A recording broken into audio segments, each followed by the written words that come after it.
నమస్తే ఇవాల్టి వార్తలకు స్వాగతం 15 రోజుల నుండి తిరుగుతున్న ఒక యూరియా బస్తా దొరకలేదు మెదక్ జిల్లా చేగుంట మండలం కేంద్రంలో యూరియా కోసం రహదారిపై నిరసనకు దిగిన రైతులు యూరియా కేంద్రాల చుట్టూ తిరిగి జ్వరాలు వస్తున్నాయి రైతుల ఆగ్రహం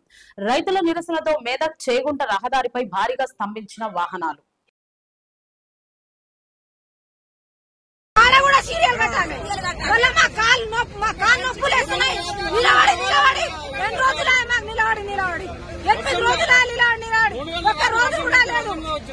కలుపు తీసి నేను మందు కోసమే తిరుగుతున్నా మందు కోసమే యూరియా కోసం